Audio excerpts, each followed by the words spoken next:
जय शिवराय सर्वांना. तर आपण DSBDAचा युनिट 3 अपलोड केला आहे. AIचा पण युनिट 3 अपलोडेड आहे आणि आज आपण DSBDAचा युनिट 4 बघणार आहे. कोणता बघणार आहे?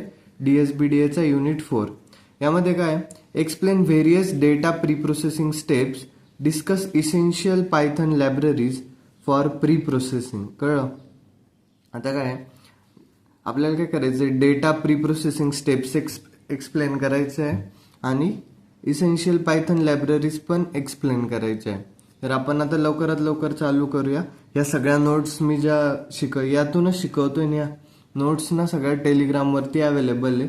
तर तुम्ही टेलिग्रामवरती जाऊन या नोट्सला ॲक्सेस करू शकता. एक गुगल फॉर्मची लिंक टाकली मी डिस्क्रिप्शनमध्ये, तिथून तुम्ही ह्या नोट्सचा ॲक्सेस तुम्हाला भेटून जाईल. कळलं का इथपर्यंत? आता बघा, पहिलं काय डेटा प्री प्रोसेसिंग स्टेप्स बघायचे आहे ना आपल्याला. तर डेटा प्री प्रोसेसिंग स्टेप्स काय असतात? Data pre processing is the process of converting raw data into clean and useful format before analysis of model building. म्हणजे काय की समजा आपल्याकडं एक रॉ डेटा पडलाय जो अरेंज नाहीये, काही नाही, फक्त पडलाय, असा साधा पडलाय, बरोबर. तो ना फॉर्मॅटेड डेटा आहे ना स्ट्रक्चर्ड डेटा आहे. मग त्या रॉ डेटाला आपण कशात कन्वर्ट करतो? फॉर्मॅटमध्ये, एक स्ट्रक्चर्ड डेटामध्ये कन्वर्ट करतो. त्या डेटाला आपल्याला अनालिसिस करायच्या आधी आपण काय करतो? त्याला एक फॉर्मॅट स्ट्रक्चर्ड डेटामध्ये कन्वर्ट करतो. त्याला काय म्हणायचं? Data pre processing. कळलं का? डेटा प्री प्रोसेसिंग म्हणजे काय? डेटा प्रोसेस करण्याच्या आधी प्री प्रोसेसिंग म्हणजे आधी ज्या स्टेप्स केल्या जातात त्याला म्हणतो आपण डेटा प्री प्रोसेसिंग. त्या काय स्टेप्स राहतात? रॉ डेटाला आपण एका फॉर्मॅट स्ट्रक्चर्ड डेटामध्ये कन्वर्ट करतो. कळलं? त्यामुळं काय होतं, आता एखादा डेटा जर का चांगला दिसायला लागला, बरोबर, तो जर का स्ट्रक्चर्ड आहे, मस्त अरेंज केला तुम्ही वगैरे, त्याच्यामधले ज्या नल्स व्हॅल्यूज इनकन्सिस्टन्सीज वगैरे होत्या त्या काढून टाकल्या, तर तो चांगला दिसायला लागला. आता मग चांगला दिसायला लागला काय झालं? त्याची क्वालिटी वाढली, डेटा क्वालिटी वाढली, डेटा ॲक्युरसी पण वाढली. कळलं? ॲक्युरसी ऑफ रिझल्ट हे सगळं वाढतं. कळलं? यानंतर काय आता सांगा बरं? यानंतर आहे डेटा क्लिनिंग. आता पहिली स्टेप काय? डेटा प्री प्रोसेसिंगमध्ये डेटा क्लीन करायचं. It is use to remove errors and inconsistencies from data. म्हणजे डेटामध्ये जर का काही एरर असतील, एरर म्हणजे कसं, एखादी व्हॅल्यू मिसिंग असेल तर तिला हँडल करायचं, किंवा मग एखादी व्हॅल्यू डबल आली असेल तर ते डुप्लिकेट काढून टाकायचे. इनकन्सिस्टंट डेटा असेल तर समजा एखादा डेटा अर्धाच आहे आपल्याकडं, त्याला कन्सिस्टंट करायचं. नॉइसी डेटा असेल तर तो बघायचा. कळलं? याचं एक्झाम्पल काय? एखाद्याची एज व्हॅल्यू, समजा तुमचं नाव आहे एखादं XYZ आणि त्याच्या पुढे एज राहतं, पण ते एज व्हॅल्यूज मिसिंग आहे. तर मग आपण काय एज व्हॅल्यू कसं करतो? बाकीच्यांचं ॲव्हरेज काढतो. जे तुमच्यासोबत समजा तुमच्या क्लासमधले मुलं आहे त्यांच्या एजचं जे ॲव्हरेज येईल ते तुमच्या एजच्या जागेवरती लिहिलं जाईल ॲव्हरेज. कळलं का? कळलं? डेटा क्लिनिंग म्हणजे काय की मिसिंग व्हॅल्यूज वगैरे, डुप्लिकेट जे असतील, इनकन्सिस्टन्सीज असतील, हे सगळं आपण युनिट 1 युनिट 2 मध्येच बघितलेलं आहे एनसेमला, त्यामुळं सोपं आहे. कळलं? आता डेटा इंटिग्रेशन काय असतं बघा. डेटा इंटिग्रेशन काय? Combines data from multiple sources into one data sets. आता मल्टिपल डेटा सोर्सेस असतं, बरोबर. सोशल मीडिया झालं, अजून सेन्सर्स वगैरे झाले, भरपूर डेटा सोर्सेस आपल्याकडे अवेलेबल. वेगळ्या वेगळ्या डेटा सोर्सेसचे डेटा आपण एका डेटा सेटमध्ये कंबाईन करतो. त्याला काय म्हणायचं? Combines data set from multiple sources into one data set, merging database files, removing redundancy. कळलं? डेटाबेसेस जे असतील, त्या फाईल्स असतील, त्यांना आपण एकत्र मर्ज करतो. कळलं का इथपर्यंत? हे झालं डेटा इंटिग्रेशन. आता डेटा ट्रान्सफॉर्मेशनमध्ये काय बघा बरं. डेटा ट्रान्सफॉर्मेशन म्हणजे converts data into suitable format. Suitable फॉर्मॅटमध्ये कन्वर्ट करतं, जसं की नॉर्मलायझेशन असन, ॲग्रिगेशन असन, एनकोडिंग कॅटेगोरियल व्हॅल्यूज असतील. कळलं? नॉर्मलायझेशन, ॲग्रिगेशन आणि एनकोडिंग कॅटेगोरियल व्हॅल्यूज. कळलं का इथपर्यंत? आता ही नॉर्मलायझेशन वगैरे आपण ही युनिट 1 इन सेमला बघितलेलं आहे. जर आपल्याला प्रॉब्लेम वाटत असेल यामध्ये तर आपण एकदा ते लेक्चर बघून घ्यायचे, नॉर्मलायझेशन काय असतं वगैरे. कळलं? डेटा ट्रान्सफॉर्मेशन म्हणजे कळलं का, डेटाला आपण एका सुटेबल फॉर्मॅटमध्ये कन्वर्ट करतो. कळलं. डेटा रिडक्शन म्हणजे काय, reduces volume of data while maintaining useful information. डेटाला आपल्याला आता रिड्यूस करायचंय. जास्त डेटा असून फायदा आहे का आपल्याकडं, छोटासा डेटा ठेवायचा, ॲक्युरेट ठेवायचा आणि प्रॉपर ठेवायचा. मग आपल्याकडं डेटा खूप मोठा पडलेला आहे, रॉ डेटा आपण स्ट्रक्चर केलं तरी पण जास्त डेटाला रिड्यूस करायचं. मग डेटाला रिड्यूस करताना असं रिड्यूस करायला लागतं आपल्याला की त्यामधली जी इम्पॉर्टंट इन्फॉर्मेशन आहे सगळी ती रिड्यूस नाही झाली पाहिजे, फक्त जे जे कामाचं नाही आहे आपल्याला तेच रिड्यूस झालं पाहिजे. मग त्या टायमिंगला आपण काय करतो, फीचर सिलेक्शन बघतो, सॅम्पलिंग बघतो, डायमेन्शनॅलिटी रिडक्शन हे वापरून आपण डेटा रिडक्शन करतो.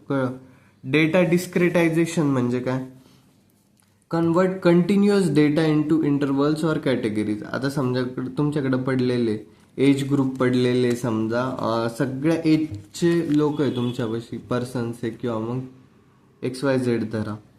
तर तुमच्याकडून पहिले म्हणजे एक छोट्याशा बाळापासून जे आत्ता जन्मलं 1 वर्षाचं आहे तर 100 वर्षाचे जे म्हातारे वगैरे असतात तोपर्यंत तुमच्याकडे सगळा डेटा आहे.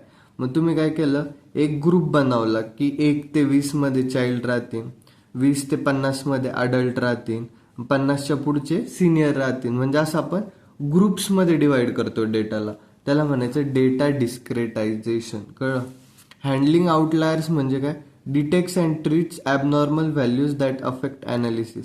आता ते काय करतं, डिटेक्ट करतं की एखादी व्हॅल्यू आहे ॲबनॉर्मल व्हॅल्यू, ते ॲनालिसिस जे करतो आपण. आता डेटा स्टोअर करून ठेवला, तो डेटा कोणीतरी ॲनालाइज करणारच आहे, बरोबर. ॲनालाइज करायच्या वेळेस काही प्रॉब्लेम येतात, जे ॲबनॉर्मल व्हॅल्यूज राहतात त्या व्हॅल्यूज आपण डिटेक्ट करतो. कळलं. त्या व्हॅल्यू आपण रिमूव्ह करून एक्स्ट्रीम व्हॅल्यू सोबत रिप्लेस करतो. काय, रिमुव्हिंग ऑर रिप्लेसिंग एक्स्ट्रीम व्हॅल्यूज. कळलं. त्या व्हॅल्यू रिमूव्ह करतो, रिप्लेस करतो आपण एक्स्ट्रीम व्हॅल्यू जास्त.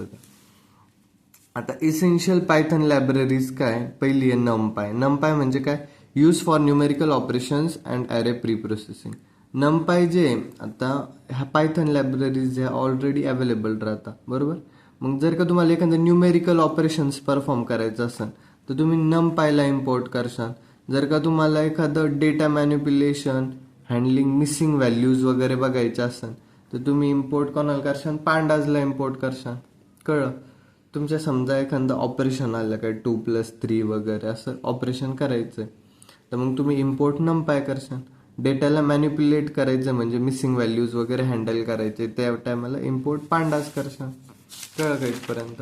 आता मॅट प्लॉट लायब्ररी म्हणजे काय, यूज फॉर, आता समज बेसिक डेटा व्हिज्युअलायझेशन, आपल्याला डेटा व्हिज्युअलायझेशन करायचं जसं की ग्राफ्स असतील, चार्ट्स असतील. जर का तुमच्या काय म्हणतो आपण डेटामध्ये जर का ग्राफ्स, चार्ट्स वगैरे असतील तर तुम्ही कोणाला इम्पोर्ट करशाल, मॅट प्लॉट लिबला. सीबॉन म्हणजे काय, use for statistical visualization such as heat maps and box plots. जे हीट मॅप्स वगैरे असतात त्यासाठी जे स्टॅटिस्टिकल व्हिज्युअलायझेशन लागतं त्या टायमिंगला आपण कोणाला इम्पोर्ट करणार आहे, सीबॉनला इम्पोर्ट करणार आहे. SCI म्हणजे काय, use for scientific and statistical computation. जर का तुम्हाला एखादं सायंटिफिक किंवा मग स्टॅटिस्टिकल कम्प्युटेशन करायचं असेल तर तुम्ही सायपायला इम्पोर्ट करशाल. कळलं का इथपर्यंत. आता यानंतर काय बघायचं आपल्याला, what are association rules, explain apriori algorithm in brief. कळलं. असोसिएशन रूल्स काय असतात, ॲप्रिओरी अल्गोरिदम काय असतं हे बघायचं आपल्याला. मग असोसिएशन रूल्स काय, association rules are use in data mining to discover relationships or patterns among items in large data sets. कळलं. Association rules are used in data mining to discover relationships or patterns among items in large data set. आता एखादा large data set पडलेला आहे तुमच्याकडे, बरोबर. त्यामध्ये जे काय म्हणतो आपण एखादं प्रोडक्टचं समजा ब्रेड बटरचं एक्झाम्पल इथं घेतलं आपण, तर त्यामध्ये काय रिलेशन आहे ते आपल्याला बघायचं राहतं. They show how one item is related to another item in transaction. आता समजा एखादी खरेदी करताय तुम्ही, तर एखादं जे समजा मॉलला गेले तर मग ब्रेड आणि बटर हे मॉलमध्ये कसे रिलेटेड आहे, कसं ट्रान्झॅक्शन झालंय, आपण त्यांचं रिलेशन बघतो. कळलं. आता असोसिएशन रूल्स कसा रिप्रेझेंट केला जातो, x tends to y. X अशी लाईन दाखवली जाते ॲरो आणि वाय असं दाखवलं जातं. बरोबर. एक्स अँटीसेंडंट, एक्स काय हा अँटीसेंडंट पार्ट आहे म्हणजे इफचा पार्ट आहे. If X then Y. कळलं. If X then Y. Y काय कन्सिक्वेंट आहे. काय कन्सिक्वेंट. देन पार्ट आहे हा इफ एक्स देन वाय. कळलं. If a customer buys bread they may also buy butter. कळलं. एखाद्या कस्टमर जर का ब्रेड घेतोय तर तो बटर पण घेऊ शकतोय. मग एक्स काय झालं ब्रेड आणि वाय काय झालं बटर. कळलं का इथपर्यंत. मेजर्स ऑफ असोसिएशन रूल्स काय. Support. Support shows how frequently an item set appears in the data set. कळलं. How frequently an item set appears in the data set. Support X tends to Y काय दाखवतं, number of transactions containing X union Y upon total transaction. म्हणजे काय support म्हणजे काय, किती वेळा तुमचा जो आयटम आहे तो डेटा सेटमध्ये अपियर होतोय त्याला म्हणतो आपण सपोर्ट. कळलं. आता ब्रेड बटर आहे. मग ब्रेड बटर समजा आपलं एखादं ट्रान्झॅक्शन झालंय. बरोबर. एखादं ब्रेड घेतले, बटर घेतले, कोलगेट घेतले, जे असेल ते जाम वगैरे सगळं घेतलं. आता त्यामध्ये एका दिवसाचा जर हिशोब लावला आपण, एका दिवसाच्या ट्रान्झॅक्शनमध्ये किती जणांनी ब्रेड बटर घेतले असं, मग त्याला म्हणतो आपण सपोर्ट. कळलं. मग आता number of transaction containing X union Y upon total transaction म्हणजे काय. एक्झाम्पल काय आता याचं, जर का 100 पैकी 20 जणांनी काय घेतलं ब्रेड नंतर बटर घेतलं. बरोबर. तर सपोर्ट किती झाला 20%. 0.2 म्हणजे 20% जे लोक आहे ते काय करताय सांगा बरं. 20% जे लोक आहे ते ब्रेड नंतर बटर घेताय, हा झाला सपोर्ट. कळलं का. किती वेळा आला होता 20% ज्यांनी ब्रेड नंतर बटर घेतलं. आता त्यानंतर काय, आता बघा हे थोडंसं अवघड आहे पण मी तुम्हाला एक एक्झाम्पल आहे आपल्याकडे पुढे अवेलेबल, त्या एक्झाम्पल मधून समजून सांगा. मग कॉन्फिडन्स काय असतो, आता confidence shows the probability of buying y when x is bought. म्हणजे एक्स एखाद्याने घेतलाय त्यानंतर किती जणांनी वाय घेतलं त्याची प्रोबॅबिलिटी. कळलं. आता 25 जणांनी काय घेतलंय, समजा ब्रेड घेतलंय. बरोबर. 25 जणांनी ब्रेड घेतलंय आणि अजून 25 जणांपैकी 20 जणांनी बटर पण घेतलं. मग ब्रेड नंतर किती जण बटर घेतात, आता 25 जणांनी ब्रेड घेतलं त्यांच्यातून 20 जणांनी बटर पण घेतलं. म्हणजे 80%. 0.8 म्हणजे काय 80% प्रोबॅबिलिटी अशी की लोक ब्रेड नंतर बटर घेताय. कळलं का. याला म्हणायचं कॉन्फिडन्स. आता ॲप्रियोरी अल्गोरिदम म्हणजे काय. ॲप्रियोरी algorithm. A priori algorithm is a popular algorithm used for mining frequent item sets and generating association rules. It works on the principle if an item set is frequent, एखादा item set जर का वारंवार म्हणजे frequent येतोय, then all of its subset must also be frequent. तर त्याचे जे subset आहे ते पण फ्रिक्वेंट पाहिजे. कळलं का. एखादा आयटम सेट जर का फ्रिक्वेंट आहे तर त्याचे जे सबसेट आहे ते पण फ्रिक्वेंट पाहिजे. Steps of apriori algorithm. आता स्टेप्स ऑफ ॲप्रियोरी अल्गोरिदम काय, find frequent 1 item set, scan databases. पहिले काय करायचं, फ्रिक्वेंट 1 जो सगळ्यात जास्त वेळा आलाय त्याला सापडायचं. नंतर डेटाबेसला स्कॅन करायचं आणि त्याचा सपोर्ट माहिती ना आपण कोणत्या फॉर्म्युल्याने काढला आता, बघितलं का तुम्ही. सपोर्टचा फॉर्म्युला काय होता बघा बरं. सपोर्टचा फॉर्म्युला काय होता, number of transactions containing X union Y. असे ट्रान्झॅक्शन ज्यामध्ये एक्स पण आहे वाय पण आहे अपॉन टोटल ट्रान्झॅक्शन. कळलं का. हा झाला सपोर्टचा फॉर्म्युला. आणि इथं बघितलं का तुम्ही, सॉरी मी कॉन्फिडन्सचा फॉर्म्युला पण तुम्हाला बोलायचं विसरलो. कॉन्फिडन्सचा फॉर्म्युला काय, नंबर ऑफ ट्रान्झॅक्शन कंटेनिंग ज्यामध्ये एक्स पण आहे वाय पण आहे upon number of transaction containing separately x. कळलं. सेपरेट एक्स खाली आणि वरती एक्स आणि वाय दोन्ही पण ट्रान्झॅक्शन आहे असे, त्याला म्हणायचं confidence of x tends to y. कळलं. तुम्ही याला म्हणू शकता. आता असं थोडी आपल्याला एक्स टेन्स टू वायच म्हणायला लागतं. एक्स घेतल्यावर वाय घेतो आपण, असं तुमच्या भाषेत तुम्ही म्हणू शकताय. असं नाही का आता तुम्ही बुकिशच्याच याने जाणार आहे. ठीक आहे, जे वाटेल ते म्हणू शकता. फक्त आपल्याला फॉर्म्युला वगैरे करेक्ट पाहिजे आणि जी प्रोबॅबिलिटी काढतो आपण ते आपलं परफेक्ट आलं पाहिजे. कळलं. स्टेप्स ऑफ ॲप्रिओरी अल्गोरिदम हे झालं. आता जनरेट कॅन्डिडेट आयटम्स आहे. ठीक आहे, बघू ना, काही तुम्हाला कळणार नाही ॲप्रिओरी अल्गोरिदम. आपण काय करू, मी फक्त वाचून दाखवतो सध्या तुम्हाला. पुढे एक याच्यावरतीच ॲप्रिओरी अल्गोरिदमवरती एक एक्झाम्पल बेस आहे. त्या एक्झाम्पलवरनं तुम्हाला इझिली कळून जाईल. कळलं का. आता बघा, generate candidate item set generate करायला लागतो. म्हणजे काय, combine frequent item set to form larger item set. आता तुम्ही एक आयटम सेट्स घेतला बरोबर, पहिला जो आहे. मग आपण काय करतो, जे फ्रिक्वेंटली आलेले आयटम सेट आहे ना त्यांना एकत्र कंबाईन करतो. म्हणजे एक आपल्याकडे एक लार्जर डेटा सेट फॉर्म होईल. कळलं. आता यानंतर काय, आता जे डेटा सेट कमी वेळा आलेले, म्हणजे जे इनफ्रिक्वेंट आहे, जे जास्त नाही घेतलेले कस्टमर्सनी, मग आपण काय करतो, त्यांना रिमूव्ह करून टाकतो. प्रून म्हणजे काय, रिमूव्ह करून टाकतो. Remove item set suit subsets are not frequent. कळलं.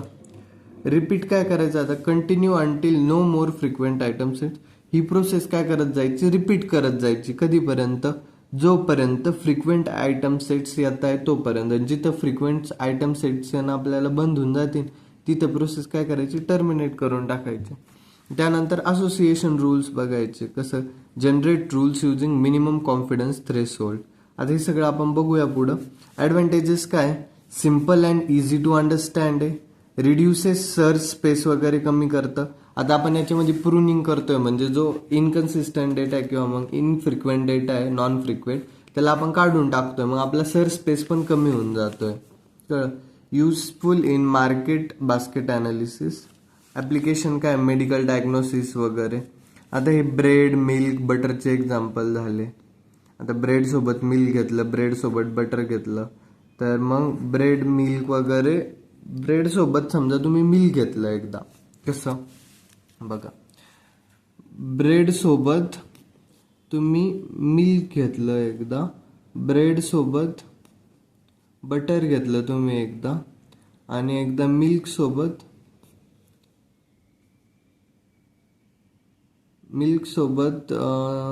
पण बटर घेतलं. अशा आपण काय करतो, डेटा सेट जनरेट करतो, म्हणजे आयटम सेट्स. आता ब्रेड सोबत एकदा मिल्क झालं, ब्रेड सोबत बटर झालं, मिल्क सोबत बटर झालं. तर जे फ्रिक्वेंटली जास्त आहे, आता ब्रेड सोबत बटर जास्त लोक घेणार आहे, ब्रेड सोबत मिल्क वगैरे किंवा बटर सोबत मिल्क हे थोडे कमी लोक घेतात. मग ब्रेड सोबत बटर जास्त आहे तर मग आपण बाकीचे कट करून टाकणार. असं कळलं. जे इनफ्रिक्वेंट आहे ते कट करून टाकायचे. आता बघा, explain the following linear regression. आता लिनियर रिग्रेशन काय, linear regression is a supervise machine learning algorithm use to predict continuous numerical values. आता याचा अर्थ नाही कळणार, ठीक आहे, नका कळून देऊ, आपण एका एक्झाम्पलद्वारे चांगलं समजून घेऊ. It establishes a linear relationship between, याच्यामध्ये व्हॅरिएबल्स असतात, डिपेंडंट व्हॅरिएबल असतो आणि इंडिपेंडंट व्हॅरिएबल्स असतो. The main aim is to find the best fit. आता बघा, बेस्ट काय ते फाइंड करण्यासाठी यूज होत. आता बेस्ट म्हणजे बघा, बेस्ट काय, आता एक मिनिट, ठीक आहे. आता बघा, y equal to m x plus c आहे बरोबर. ही काय झाली, लिनियर इक्वेशन झालंय आपलं बरोबर, y equal to m x plus c. तर मग या जागेवरती काय, आता y equal to m x plus c ची जे 11-12 किंवा मग आत्ता पण जे M1 M2 ज्यांनी सिरियस घेतलं होतं त्यांना कळलं असं, y equal to m x plus c हे काय स्ट्रेट लाईनचं इक्वेशन आहे. आणि ही झाली आता स्ट्रेट लाईन. यामध्ये काय, हा y इंटरसेप्ट आहे, हा x इंटरसेप्ट आहे बरोबर. मग y ला काय म्हणतो आपण, y हा डिपेंडंट व्हेरिएबल झाला, x हा इंडिपेंडंट व्हेरिएबल झाला, m म्हणजे काय असतो, स्लोप असतो, c हा इंटरसेप्ट असतो. कळलं. y equal to m x plus c. y काय झाला सांगा बरं, y डिपेंडंट व्हेरिएबल झाला, m काय स्लोप, x काय इंडिपेंडंट व्हेरिएबल आहे. आता y हा कशावरती डिपेंड करतोय, c काय असन, m काय असन, x काय असन, त्यावरती y ची व्हॅल्यू निघते. म्हणून तो काय झाला, डिपेंड आहे यांच्यावरती बरोबर. x काय इंडिपेंडंट, x ची व्हॅल्यू काही पण ठेवली तरी काही फरक पडतोय का? नाही. मग एक्स झाला इंडिपेंडंट. एम काय असतो? स्लोप. कळलं? या लाईनचा स्लोप किती? समजा इथं 45 डिग्रीचा अँगल बनतंय, मग स्लोप काय झाला? 45 डिग्री. कळलं? इंटरसेप्ट सी काय? इंटरसेप्ट झाला. बरोबर. आता यानंतर आपण काय बघणार आहे? कॅरेक्टरिस्टिक्स बघणार आहे. कॅरेक्टरिस्टिक्स काय? आपल्याला जर का कंटिन्युअस डेटा प्रिडिक्शन करायचं असेल तर आपण हे वापरतो. काय कंटिन्युअस लाईन असते. ॲज्युम्स लिनियर रिलेशनशिप बिटवीन व्हेरिएबल्स. आपण काय ॲज्युम करतो? समजा एक्स आणि वाय हे लिनियरली डिपेंडंट आहे, म्हणजे लिनियर रिलेशनशिप आहे त्यामध्ये काहीतरी. सिम्पल आणि इझी टू इम्प्लिमेंट असतं. कळलं इथपर्यंत? हे झालं लिनियर रिग्रेशन. आता यामध्ये काय समजा बघा, आता समजा एक्स जर का समजा एरिया असन आणि वाय प्राइस असन. बरोबर. काय झालं? समजा एक्स समजा एरिया घेतला आपण आणि वाय घेतलं प्राइस. बरोबर. तर काय होणार आहे सांगा बरं? एक्स एरिया आहे आणि वाय प्राइस आहे. जर का एरिया वाढला एखाद्या घराचा, समजा एखादं घर घ्यायला गेले तुम्ही एखाद्या सिटीमध्ये, तर त्या घराचा जर का एरिया वाढला तर प्राइस पण वाढणार आहे, म्हणजे ते लिनियरली डिपेंडंट आहे. जर का एक्स वाढला तर प्राइस वाढतं, जर का एक्स कमी झाला तर प्राइस पण कमी होतं. म्हणजे हे काय झालं? लिनियर रिग्रेशन झालं ना. मग हाऊसचं प्राइस प्रेडिक्शन करायचं असेल तुम्हाला, घराचं प्राइस प्रेडिक्शन, तर तुम्ही करता. सेल्स फोरकास्टिंग बघायचे असेल, वेदर प्रेडिक्शन करायचं असेल तर तुम्ही लिनियर रिग्रेशनद्वारे करू शकता. कळलं? आता लॉजिस्टिक रिग्रेशन म्हणजे काय? Logistic regression is a supervise machine learning algorithm used for classification problems. It predicts categorical outputs such as yes, no or 0, 1 using probability values. म्हणजे काय? बघा, ते काय करतं की त्याच्याकडे भरपूर सारे व्हॅल्यूज वगैरे प्रेझेंट राहतात, पण ते कशात कन्वर्ट करायचा प्रयत्न करतं? त्याला येस, नो किंवा मग 0, 1, म्हणजे असं प्रोबॅबिलिटी आहे की नाही आहे, प्रोबॅबिलिटी 0 आणि 1 मध्ये कन्वर्ट करण्याचा प्रयत्न करतं त्याला. मग याचं सिग्मॉइड फंक्शन काय?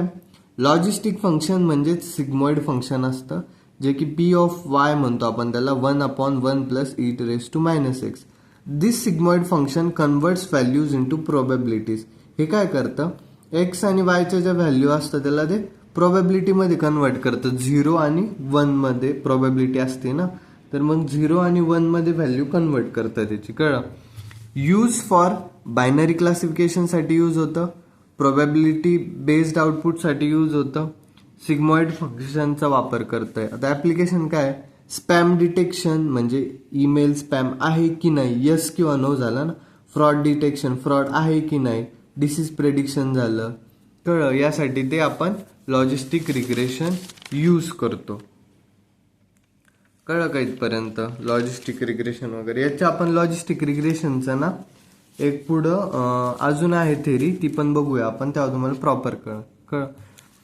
Explains scikit learn library for matplotlib with example. SCIKIT learn library for matplot library with example. Scikit learn library म्हणजे काय? आता scikit learn is an open source Python library आहे, use for machine learning and data mining. ही open source Python library आहे, जी कशासाठी use होते? Machine learning आणि डेटा मायनिंगसाठी. It provide simple and efficient tools for data analyst. Simple आणि efficient tools provide करते डेटा अनालिस्टसाठी. Pre processing classification, regression, clustering and modelling evaluation. कळलं? ते काय प्रोव्हाइड करतं? Simple and efficient tool provide करतं डेटा अनालिस्टसाठी. प्री प्रोसेसिंग असते, क्लासिफिकेशन असतं, रिग्रेशन असतं, क्लस्टरिंग असतं अँड मॉडेल इव्हॅल्युएशन असतं. कळलं इथपर्यंत? It is built on NumPy, SciPy and matplotlib libraries. कळलं? फीचर्स ऑफ scikit-learn काय? Provide simple and efficient machine learning tools. Simple आणि efficient machine learning tools provide करतात, जसं की इथं बघा इफिशियंट टूल्स फॉर कशासाठी यूज होतात? ते डेटा अनालिसिस, प्री प्रोसेसिंग वगैरे यासाठी ते मशीन टूल यूज होतं. कळलं? आता सपोर्ट्स क्लासिफिकेशनला सपोर्ट करतं, रिग्रेशनला सपोर्ट करतं, क्लस्टरिंग अल्गोरिदमला सपोर्ट करतं. includes data pre-processing and feature selection methods, provide model evaluation and validation techniques, easy integration. याचं इझी इंटिग्रेशन आहे कोणासोबत, नमपाय, पांडाज आणि मॅटप्लॉटलिब सोबत. कळलं. यानंतर काय आता बघा ऍप्लिकेशन्स काय याचे, स्पॅम आणि फिल्टरिंगसाठी यूज होतं, फ्रॉड डिटेक्शनसाठी यूज होतं, त्यानंतर रिकमेंडेशन सिस्टमसाठी, सेल्स आणि प्राइस प्रेडिक्शन करायचं असेल तुम्हाला, मेडिकल डायग्नोसिस म्हणजे मेडिकल उपचारावरती यूज होतं, इमेज रेकॉग्निशनसाठी यूज होतं. Example using scikit learn with matplotlib म्हणजे काय, the following example shows linear regression using scikit learn and visualisation with matplotlib. कळलं. तर तुम्ही काय केलं, एखादा ग्राफ वगैरे असेल तर आपण काय इम्पोर्ट करायचो, मॅटप्लॉटलिब, बरोबर. मग आपण इम्पोर्ट करून घेतलं मॅटप्लॉटलिबला. From sklearn linear model import linear regression आपण इथून इम्पोर्ट करून घेतलं. Import NumPy as NP. नमपायला पण आपल्याला काही ऑपरेशन्स वगैरे न्यूमेरिकल ऑपरेशन परफॉर्म करायचे असेल तर नमपायला पण इम्पोर्ट करून घेतलं आणि हा आपला डेटा झाला. काय झालं, 1 2 3 4 5 आणि 2 4 6 8 10 हा एक ॲरेमध्ये आपण डेटा स्टोअर करून घेतला, बरोबर. आपल्याला मॉडेल बनवायचं आहे तर मॉडेल बनवण्यासाठी आपण काय केलं, लिनियर रिग्रेशन, क्रिएट मॉडेलसाठी आपण लिनियर रिग्रेशन यूज केलं. मॉडेलला जर का ट्रेन करायचं आहे तर मॉडेल डॉट फिट x,y केलं. आणि आपल्याला काय करायचं आता, प्रेडिक्ट करायचं आहे ना व्हॅल्यूज. मग प्रेडिक्शनसाठी काय वापरलं आपण, y pred equal to model dot predict x, बरोबर. मग आता ग्राफ प्लॉट करायचं आहे, ग्राफ प्लॉट करायला आपण काय वापरलं, प्लॉटचं वापरलं. x लेबल घेऊन टाकलं, x ची व्हॅल्यू, y ची व्हॅल्यू आणि ग्राफ प्लॉट केला, बरोबर. आणि प्लॉट शो करण, शोनी काय होणार, PLT डॉट शोनी प्लॉट आपल्याला शो होऊन जाईल. कळलं. Easy implementation of machine learning model आहे. कोडिंग कॉम्प्लेक्सिटी हे कमी करतं आणि लार्ज डेटा सेटवरती पण हे इफिशियंटली वर्क करतं. कळलं का. हे झालं आपलं कोड वगैरे आपण दाखवलेलं आहे. आता यानंतर काय, आता बघा, आता हे जे आपण ट्रान्झॅक्शन्स वगैरे बघत होतो मागं ब्रेड बटरवालं, त्याचं एक एक्झाम्पल घेऊन दाखवतो मी तुम्हाला. सपोर्ट आणि कॉन्फिडन्स कॅल्क्युलेट करायचं आहे ऑल सेटसाठी, बरोबर. मग आता ट्रान्झॅक्शन ID बघा, 1 2 3 4 5 म्हणजे पहिल्या जणांनी काय घेतलं, ऑनियन पोटॅटो कोल्ड ड्रिंक. दुसऱ्या जणांनी काय घेतलं, ऑनियन बर्गर कोल्ड ड्रिंक. तिसऱ्या जणांनी काय घेतलं, एग्स ऑनियन कोल्ड ड्रिंक. चौथ्या जणांनी काय घेतलं, पोटॅटो मिल्क एग्स. आणि पाचव्या जणांनी काय घेतलं, potato burger cold drink milk eggs. कळलं. आता सपोर्ट फाइंड करायचं आहे. सपोर्ट आपण फॉर्म्युला बघितला होता मागं. सपोर्टसाठी काय होतं, प्रत्येक सिंगल आयटमचा सपोर्ट काढायचा. बघा ऑनियन किती जणांनी घेतला, आता बघा ऑनियन इथं एक आहे, इथं दुसरं ऑनियन आहे 2 आणि इथं तिसरं ऑनियन आहे. बाकी कुठं ऑनियन दिसतंय का नाही. 3 जणांनी ऑनियन घेतलं, मग 3 वेळा ऑनियन आलंय, बरोबर. आणि टोटल ट्रान्झॅक्शन किती आहे, 5 पैकी 3 जणांनी ऑनियन घेतलं. मग आपण काय केलं, 3/5 केलं म्हणजे 0.6 म्हणजे 60% लोकांनी ऑनियन घेतलेलं आहे. कळलं. मग तसंच पोटॅटो काढायचे. पोटॅटो पूर्ण याच्यामध्ये किती वेळा आला बघा बरं. इथं एक पोटॅटो आला, वापस कुठं आला पोटॅटो, इथं एक पोटॅटो आला आणि इथं एक, म्हणजे 1 2 3 पोटॅटो आले ना. मग 5 पैकी वापस 3 जणांनी पोटॅटो घेतलं. मग 3 जणांनी पोटॅटो घेतलं, किती पैकी, 5 पैकी घेतलं. मग 60% प्रोबॅबिलिटी आली होती, 60%. कळलं का. तसंच कोल्ड्रिंकचं काढायचं. कोल्ड्रिंक किती जणांनी घेतली, 4 जणांनी, किती पैकी, 5 पैकी. मग 4/5 80% आलं. बर्गर 2. हे झालं काय, सपोर्ट. आपल्याला काय काढायला लागतं, 2 गोष्टी, सपोर्ट आणि कॉन्फिडन्स. सपोर्ट कसा काढायचं कळलं का तुम्हाला, किती जणांनी घेतलं आपण टोटल जण. कळलं. याने निघतो हा सपोर्ट. मग आपण हे बनवून घेतलं.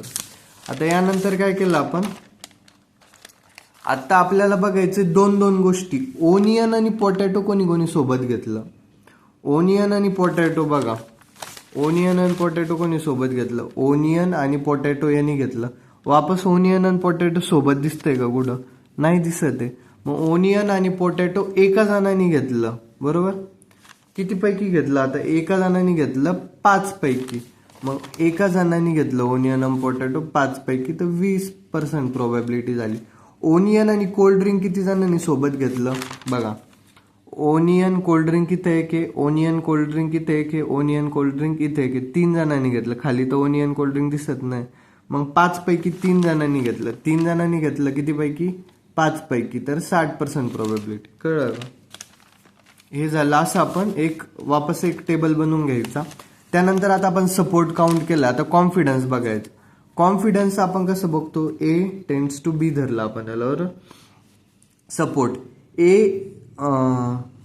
Intersection B upon support of A करतो आपण. कॉन्फिडन्सचा फॉर्म्युला काय? Support of A intersection B upon support of A. कळलं?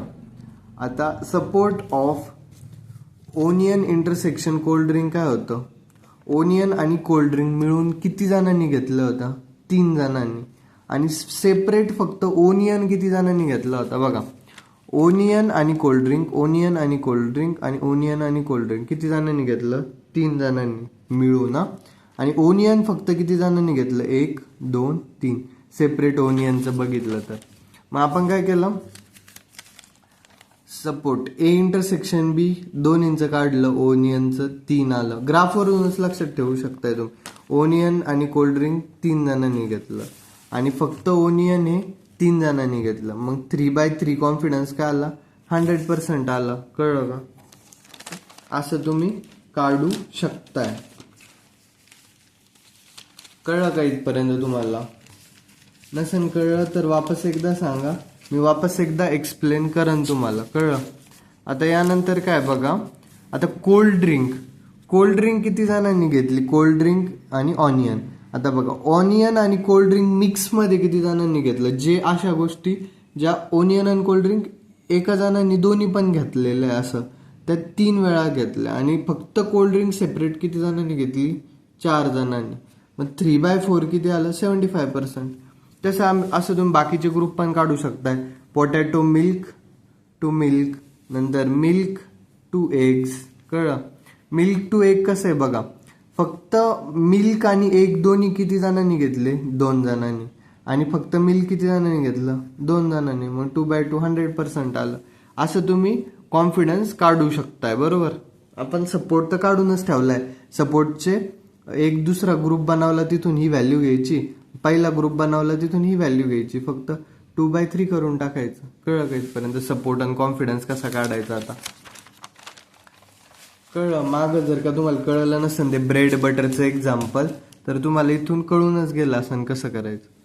आता बघा, लॉजिस्टिक फंक्शनचं मी तुम्हाला आत्ता म्हटलं होतं. हे फंक्शन आठवतं का? आत्ता घेतलं आपण f(x) = 1/1 + e⁻⁻x. त्याचं आपण एक्झाम्पल वगैरे बघणार आहे, त्याच्या टेस्ट केसेस बघणार आहे, म्हणजे तुम्हाला अजून प्रॉपरली कळन ते. कळलं? आता लॉजिस्टिक रिग्रेशन काय? एक सुपरवाइज मशीन लर्निंग अल्गोरिदम आहे. आपण हे बघितलं एकदा. ते काय करतं? आउटपुट जर का कॅटेगोरियल असेल तर त्याला येस नो टाईपमध्ये, ट्रू फॉल्समध्ये, 0-1 मध्ये, पास फेल मध्ये कन्वर्ट करायचा प्रयत्न करतं. जे लिनियर आउटपुट राहतं त्याला ते काय करतं? 0 आणि 1च्या मध्ये जी व्हॅल्यू येते त्यामध्ये ते कन्वर्ट करण्याचा प्रयत्न करतं. आता लॉजिस्टिक फंक्शन काय? एक सिग्मॉइड फंक्शन असतं. लॉजिस्टिक फंक्शनलाच आपण काय म्हणतो? Sigmoid function. मग जर का तुम्हाला सिग्मॉइड फंक्शन नाव येऊ प्रश्नामध्ये किंवा लॉजिस्टिक फंक्शन असं, तुम्ही कन्फ्युजन व्हायचं नाहीये. कळलं? f(x) = 1/1 + e⁻⁻x. कळलं? आणि लिनियर रिग्रेशन मध्ये काय होतं? y = mx + c. Logistic function काय? f(x) = 1/1 + e⁻⁻x. पाठ करून घ्यायचं. काय लिनियर रिग्रेशन मध्ये फंक्शन काय होतं? y = mx + c. आणि इथं काय? f(x) = 1/1 + e⁻⁻x. f(x) = 1/1 + e⁻⁻x. हे झालं लॉजिस्टिक फंक्शन. आता ई काय? इथं युलर्स कॉन्स्टंट म्हणतो आपण ईला. आणि एक्स काय? एक्स हे linear combination of input variables असतं. कळलं? आता लॉजिस्टिक रिग्रेशन मध्ये जर का y एक्सच्या जागेवर आपण y = 1 टाकला, जर का y = 1 टाकला तर लॉजिस्टिक फंक्शन काय होऊन जातं? 1/1 + e⁻⁻b0 + b1x. कळलं? हे तुम्ही लक्षात ठेवू शकता किंवा नाही इतकं काही ते नाही, पण हे तुम्हाला ठेवावं लागेल. f(x) = 1/1 + e⁻⁻x. कळलं? आणि जेव्हा आपण y = 1 करतो तेव्हा 1/1 + e⁻⁻b0 + b1x. कळलं?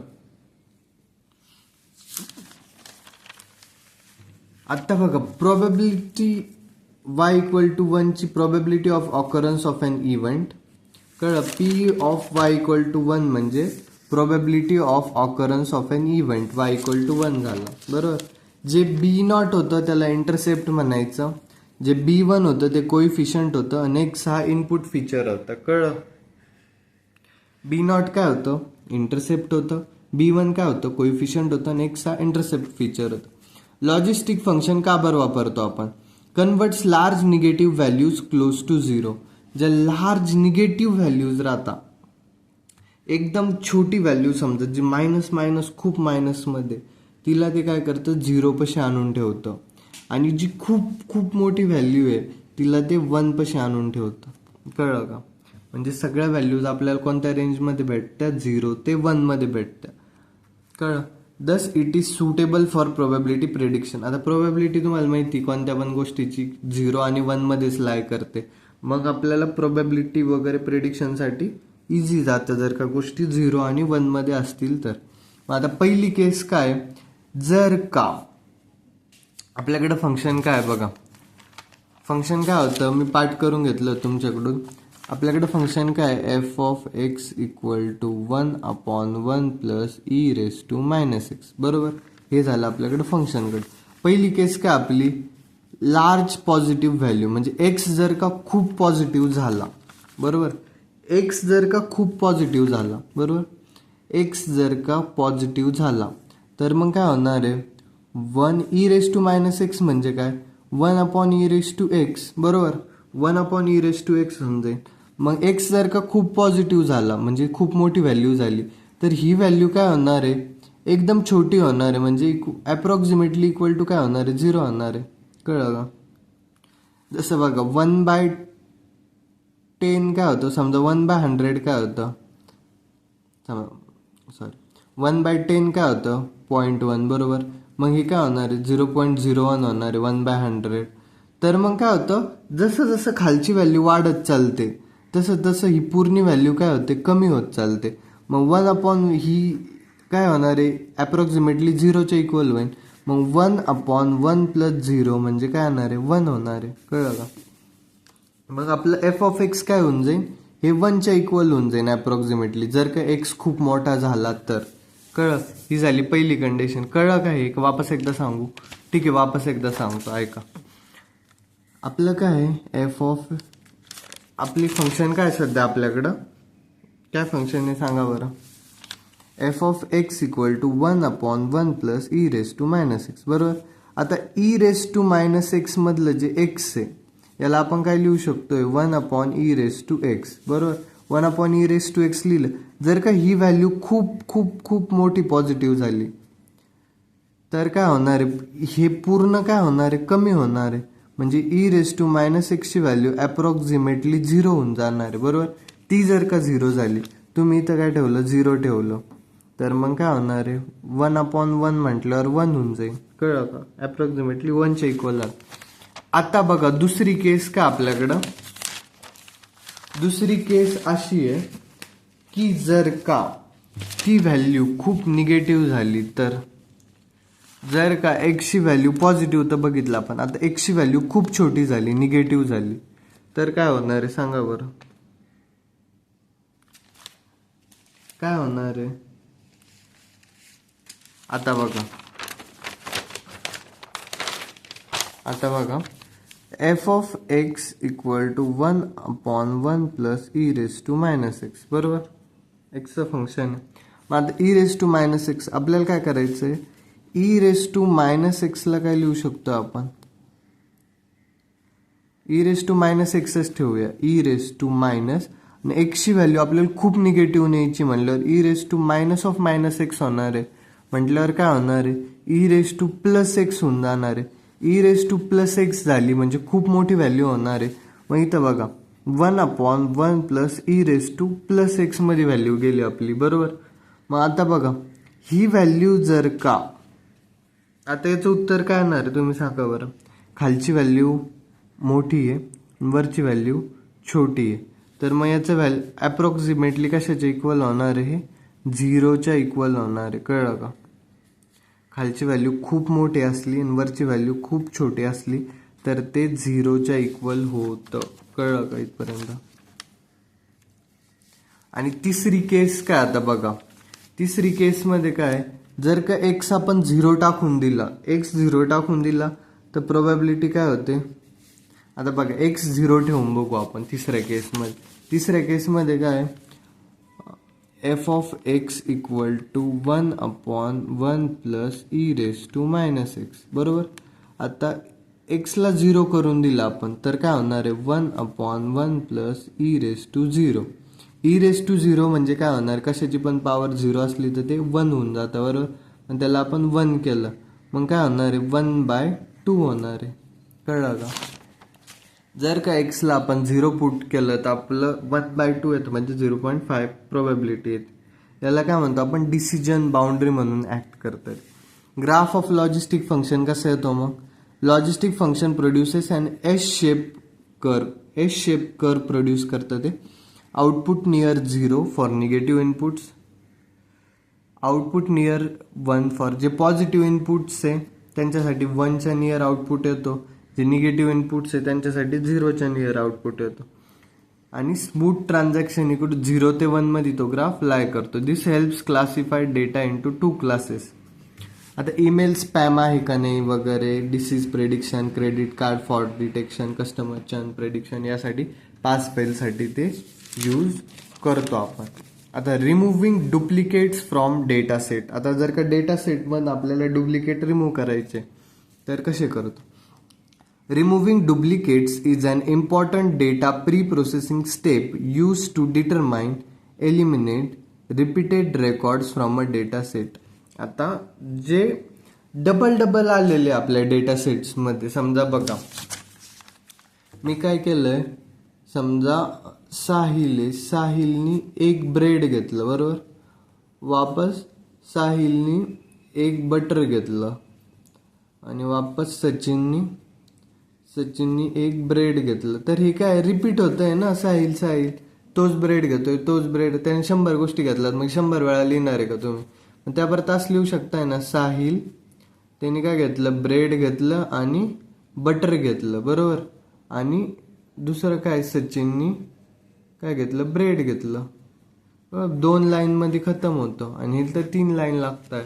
मग याला आपण काय करतो, जे रिपीटेड डुप्लिकेट डेटा वगैरे त्यांना रिमूव्ह करून टाकतो डेटा सेटमध्ये. Duplicate data may occur because of multiple, आता किती मोठ्या एंट्रीज झाल्या तर डुप्लिकेट डेटा येणारच आहे, म्हणून त्याला आपण एक डुप्लिकेट डेटा रिमूव्ह करण्याचं काम करतो.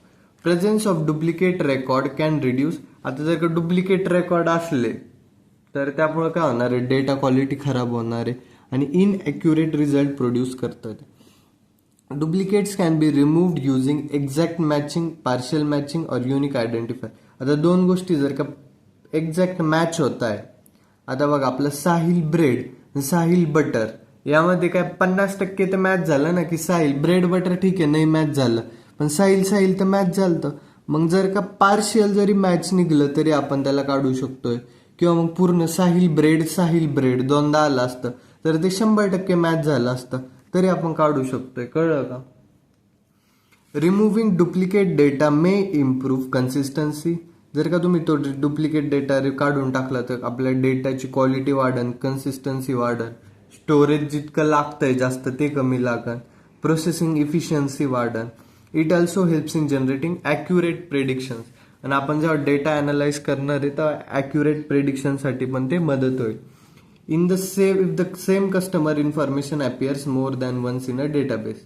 एक्झाम्पल काय आपलं तेच धरा, साहिल ब्रेड आणि साहिल बटर हे एकाच कस्टमरचं 2 वेळा येत होतं, तर आपण त्याला रिमूव्ह केलं आणि साहिलच्या पुढेच ब्रेड बटर एकदाच लिहिलं. कळलं? 2 ट्रान्झॅक्शनच्या जागी त्याचं एकच लिहून टाकलं. कळलं का इथपर्यंत? आता बघा हँडलिंग मिसिंग डेटा म्हणजे काय असतं. हँडलिंग मिसिंग डेटा म्हणजे काय, handling missing data is the process of managing incomplete or unavailable values in a data set. म्हणजे अशा व्हॅल्यूज ज्या मिसिंग आहे किंवा मग इनकम्प्लीट आहे किंवा मग त्या तिथं लिहिलेल्याच नाहीये. मग आपण काय करतो, शक्यतो चुकून त्या व्हॅल्यू कशा येतात आपल्या डेटामध्ये. Missing data may occur due to data जर जो एंट्री करतोय समजा त्याच्याकडून मिस झालं, किंवा मग समजा तुमचा रोल नंबर, तुम्ही ऍडमिशन घ्यायला गेले आणि तुमचा रोल नंबर जो पहिले समजा 21 रोल नंबर त्यांनी कोणाला तरी दिला होता पहिले आणि वापस तोच रोल नंबर तुम्हाला पण दिला, तर मग एंट्री करता करता चुकी झाली असेल तर आपल्या काय होतं, मिसिंग व्हॅल्यूज वगैरे येतात आपल्याकडं, कळलं. If missing values are not handle properly, आता जर का त्या मिसिंग व्हॅल्यूज हँडलच नाही केल्या properly, they can affect the accuracy and performance of data analysis model. आता जर का ती जर का करेक्शनच केलं नाही, तुमचा रोल नंबर दुसऱ्याला गेला किंवा मग तुम्हाला रोल नंबरच नाही भेटला, तुमच्या जागेवर ब्लँक राहिलं, तर त्या मिसिंग व्हॅल्यू आपण हँडल नाही केला तर नंतर प्रॉब्लेम येणार आहे. जेव्हा मॅडम प्रेझेंटी वगैरे घेतील तेव्हा तुमचा रोल नंबरच येणार नाही, मग तेव्हा नंतर प्रॉब्लेम येतील, कळलं. Different methods are use to handle missing data. आता मिसिंग डेटा हँडल करायला आपण डिफरंट मेथड वापरतो. Records with missing values may be detected or missing values may be replace using mean ना मीडियन ना मोड. मीडियन मोड काढतो आपण आणि त्यांनी मिसिंग व्हॅल्यूज आपण रिप्लेस करून टाकतो. समजा आपण ते एजचं एक्झाम्पल घेतलं होतं, तुमची एज मिसिंग आहे बरोबर डेटामधनं, त्यामुळे ते काय करतात, सगळ्या क्लासचं एज कॅल्क्युलेट करता, त्याचं ॲव्हरेज काढता आणि जे ॲव्हरेज येईन मीन मीडियन मोड ते तुम्हाला तिथं देऊन टाकता बरोबर. सगळ्यांची एज शक्यतो काय राहणार आहे, तुमच्या क्लासमधल्यांची एज शक्यतो सेमच राहणार आहे, मग सगळ्यांचं ॲव्हरेज काढून तीच एज तुमची पण येणार आहे, मग तीच तुम्हाला देऊन टाकतं. एखादा वर्ष पुढं मागं होऊ शकतं बट ॲव्हरेज शक्यतो तेच येतं. In some cases machine learning techniques are use to predict missing values. काही केसेसमध्ये आपण मशीन लर्निंगचा उपयोग करतो मिसिंग व्हॅल्यूज प्रेडिक्ट करण्यासाठी. Proper handling of missing data improves, data quality वाढवतं, रिलायबिलिटी वाढवतं, मॉडेल परफॉर्मन्स पण वाढवतं. Missing age values in a data set can be replace with the average age of all users. Missing age values जे ते आपण average Ejani replace करतो. त्यानंतर काय आता डेटा ट्रान्सफॉर्मेशन. डेटा ट्रान्सफॉर्मेशन म्हणजे काय, data transformation is the process of converting data into suitable format for analysis and machine learning. Data transformation म्हणजे तेच रॉ डेटा पडलेला असतो आपल्याकडं, त्याला आपण मॅनेज नाही केलं राहत, स्ट्रक्चरमध्ये नसतो, त्याला आपण एक प्रॉपर फॉर्मॅटमध्ये नेतो, त्याला म्हणायचं data transformation. Raw data collected from different sources may not directly B useful. तो आपण डायरेक्टली वापरू शकतोय का, नाही, तो त्याला ट्रान्सफॉर्म करायला लागतं, एक कन्सिस्टंट स्ट्रक्चर्ड फॉर्मॅटमध्ये आणायला लागतं, तेव्हा तो आपण वापरू शकतोय. कॉमन ट्रान्सफॉर्मेशन मेथड्स इन्क्लूड जसं की नॉर्मलायझेशन झालं, स्टँडर्डायझेशन झालं, ॲग्रिगेशन, स्मूथिंग झालं. या पद्धतीने आपण काय करतो, त्याला कन्सिस्टंट आणि स्ट्रक्चर्ड फॉर्मॅटमध्ये आणण्याचा प्रयत्न करतो. Normalisation scales data into a fix range while encoding converts categorical values into numerical form. कळलं. ट्रान्सफॉर्मेशन हेल्प्स इम्प्रूव्ह द, ट्रान्सफॉर्मेशनमुळे काय होतं, इफिशियन्सी, ॲक्युरसी वगैरे डेटाची वाढते. Data transformation simplifies data processing, improves consistency and helps generate better analytical result. जर का data तुमच्याकडे प्रॉपर असन, सगळ्या गोष्टी प्रॉपर असन, ट्रान्सफॉर्मेशन झालेलं असन, स्ट्रक्चर्ड फॉर्मॅटमध्ये कन्सिस्टंट, नो मिसिंग व्हॅल्यूज वगैरे असतील तर तुमचं ॲनालिटिकल रिझल्ट तुम्हाला चांगले भेटतील. कन्वर्टिंग कॅटेगोरियल व्हॅल्यूज त्याच्याच मेल फिमेल जे आहे त्याला आपण 0-1 मध्ये कन्वर्ट करतो, असं जे डेटा ट्रान्सफॉर्मेशन म्हणतो आपण याला. कळलं का इथपर्यंत. आता आपण काय बघणार आहे, need of logistic regression and it's types. जर तुम्ही आतापर्यंत इथपर्यंत जर का लेक्चर बघितला संपूर्ण तर तुम्हाला कळलंच असं नोट्सची क्वालिटी खूप चांगली, नोट्स एकदम छान काढलेले आहे मी तुमच्यासाठी. तर टेलिग्रामची लिंक मी डिस्क्रिप्शनमध्ये दिलेली, तुम्ही नक्की ॲक्सेस करू शकता. कळलं. Logistic regression is required when the output variable represents categories rather than the continuous numerical values. म्हणजे जे आउटपुट व्हेरिएबल आहे ते काय करतं, कॅटेगरीजमध्ये दाखवतं. म्हणजे आपण नव्हतं बघितलं का आत्ता, ओल्ड वेगळीकडे होतं, म्हणजे 1 ते 10 मध्ये आपण समजा मुलं ठेवले होते, टीनेजर्स वगैरे, 1 ते 20 मध्ये, 20 ते 50 मध्ये आपण मिड रेंज ठेवली होती एजची, 50च्या पुढं जास्त आपण असे वयस्कर माणसं घेतले होते. लिनियर अशा कॅटेगरीजच्या टाईप जर कुठं दिसला तर त्याला ते न्यूमेरिकल व्हॅल्यूमध्ये कन्वर्ट करतं, त्यामुळे आपल्याला लॉजिस्टिक रिग्रेशन लागतं. Linear regression can not handle classification problems effectively. Classification problems हे लिनियर रिग्रेशन कडून इफेक्टिव्हली हँडल नाही होत. त्यामुळे आपण काय होतं, आउटपुट कधी कधी ना 0 आणि लिनियर रिग्रेशन मध्ये काय पाहिलं आपण की 0 आणि 1 मध्ये यायला पाहिजे ना प्रोबॅबिलिटी. पण काय होतं, कधी कधी याच्या बाहेर जर का गेली तर मग काय होतं, beyond the range of 0 and 1, म्हणून आपण लॉजिस्टिक रिग्रेशन वापरतो. कळलं. Probability values between 0 and 1 using sigmoid function. The need of logistic regression can be explained as follows. Binary आणि कॅटेगरियल क्लासिफिकेशन प्रॉब्लेमसाठी यूज होतं आहे. प्रोबॅबिलिटी प्रेडिक्शनसाठी यूज होतं. बेटर ॲक्युरसी प्रोव्हाइड करतं. Easy to implement आहे. इफिशियंटली वर्क करतं large data सेट्सवरती. आणि decision मेकिंगसाठी पण हे आपल्याला मदत करतं. कळलं. खूप मोठा चालला आहे हा व्हिडिओ, तर आपण लवकरात लवकर याला कव्हर करण्याचा प्रयत्न करू. टाइप्स ऑफ लॉजिस्टिक रिग्रेशन काय? Binary logistic regression. Binary logistic regression is used when the dependent variable has only two possible outcomes. फक्त डिपेंडंट व्हेरिएबलचे डिपेंडंट काय असेल, समजा आपण बघितलं होतं y हा डिपेंडंट असू शकतोय आणि x हा इंडिपेंडंट असतो. तसं मग जर का डिपेंडंट व्हेरिएबलचे दोनच आउटकम असले पॉसिबल तर बायनरी वापरायचं. मग येस नो असन आउटपुट, किंवा पास फेल असन, किंवा ट्रू फॉल्स असन. कळलं. मोस्ट कॉमनली यूज टाईप तर हीच असते binary. Output is binary in nature. Use sigmoid function for prediction. आता मल्टीनॉमियल लॉजिक प्रेडिक्शन म्हणजे काय? Multinomial logic regression is use when the dependent variable contain more than 2 unorder categories. Dependent variable आहे त्याच्याकडे 2 परत जास्त डिपेंडंट कॅटेगरीज असतं. जसं की प्रेडिक्टिंग फेवरेट कलर. आता रेड असन, ग्रीन असन, ब्ल्यू असन, भरपूर गोष्टी ना, त्यापैकी एक कलर चूज करायचा आहे. Types of product selected by customer. आता काही पण असो. हँडल्स मल्टिपल क्लासेस, म्हणजे एका परत जास्त चूज करायला लागतं आपल्याला. कळलं का? जसं की आता handle multiple classes. Categories do not have any order. Use in multi class classification problem. आता बघा याचं कसं आहे, एक मिनिट, जस्ट 1 मिनिट.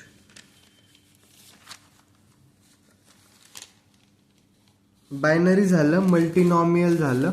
आता ऑर्डिनल लॉजिस्टिक्स प्रॉब्लेम्स बघणार आहोत आपण. काय बघणार आहोत? Ordinal logistic problem. आता बघा, ordinal logistic regression is use when output categories have a meaningful order of ranking. कळलं. ऑर्डिनल लॉजिस्टिक रिग्रेशन कधी वापरतो आपण? जेव्हा आउटपुट कॅटेगरीजकडं एक रँकिंग असते मिनिंगफुल ऑर्डर. म्हणजे पहिले पुअर येईन, मग गुड येईन, मग एक्सलंट येईन. पहिले आपण स्कूलला जातो, मग कॉलेजला जातो, मग युनिव्हर्सिटीला जातो. म्हणजे एक ऑर्डर असली का तेव्हा आपण काय वापरतो? Ordinal logistic regression. जसं की आउटपुट क्लासेस आर ऑर्डर असतात. Use for ranking or grading systems असतं. मेंटेन्स रिलेशनशिप अमंग कॅटेगरीज असतं. या सगळ्या गोष्टी यूज होतात. कळलं. यानंतर काय? Explain why decision trees are use to draw a simple decision tree and explain its part. Decision tree काय यूज करतो आणि ते ड्रॉ करून दाखवायचं आपल्याला. कळलं. डिसिजन ट्री काय यूज करतो सांगा बरं. A decision tree is a supervise machine learning algorithm use for classification and regression problem. काय? एक सुपरवाइज मशीन लर्निंग अल्गोरिदम आहे use for classification and regression problems. It represents decision and their possible outcomes in a tree like structure. काय करतं ते represent करतं decision आणि त्याचे possible outcomes एका ट्री लाईक स्ट्रक्चरमध्ये. कळलं. Decision trees are easy to understand and widely use for predictive analysis. Tree like स्ट्रक्चरमध्ये यूज होतं, वाईडली यूज होतं प्रेडिक्टिव्ह अनालिसिसमध्ये. Why decision trees are use. Decision trees का बरं यूज होता?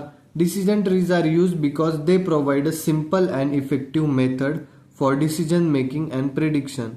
डिसिजन ट्रीज का बरं यूज होता? का बरं ते प्रोव्हाइड करतात सिम्पल आणि इफेक्टिव्ह मेथड. डिसिजन घ्यायचं असेल आपल्याला, एखादं प्रेडिक्शन करायचं असेल तर त्यासाठी या डिसिजन ट्रीज असतात.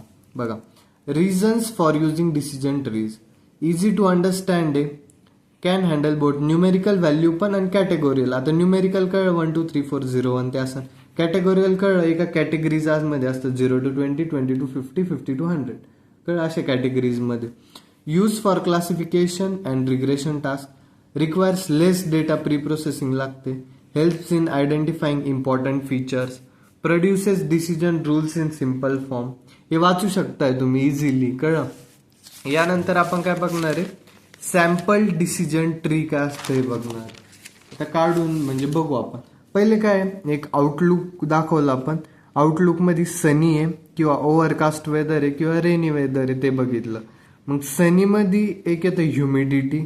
ह्युमिडिटी हाय आहे की नॉर्मल आहे बघितलं. हाय आहे, नाही आहे. नॉर्मल आहे, हो नॉर्मल आहे.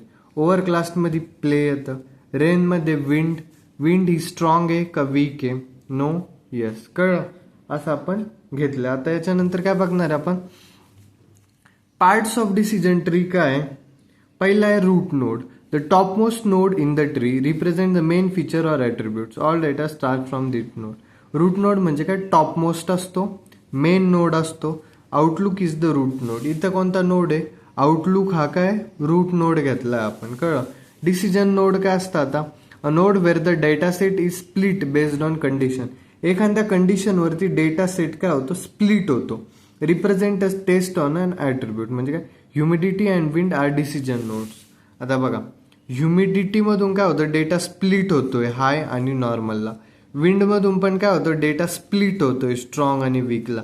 मग ह्युमिडिटी आणि विंड काय झाले, डिसिजन नोड्स झाले, कळलं का. आता बघा, final output node of the tree. Final leaf nodes म्हणजे काय, जो शेवटचा आउटपुट नोड काय, represent the decision or class label. मग ते स्प्लिट नाही होऊ शकत फर्दर, याला म्हणायचं लीफ नोड, जे की यस नो असन. आता इथं काय, यस आणि नो कुठं स्प्लिट होऊ शकताय का समोर, नाही होऊ शकत. याला आपण काय केलं, लीफ नोड म्हटलं. यानंतर काय, आता ब्रांच. ब्रांच काय करते, कनेक्ट करते एका नोडला अनदरला. Represent outcome of a test condition. Sunny, rain, overcast are branches. आता इथं काय, सनी, रेन हे काय, सनी, रेन, ओव्हरकास्ट त्या काय झाल्या, ब्रांचेस झाल्या. त्या कनेक्ट करताय ह्युमिडिटी, प्ले, विंडला वगैरे, कळलं.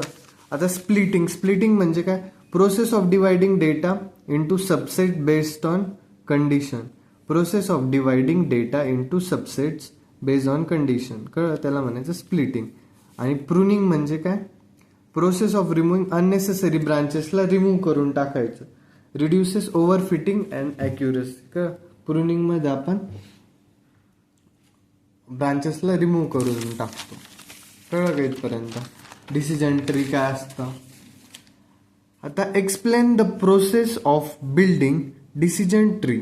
What are the criteria use for splitting nodes in decision tree.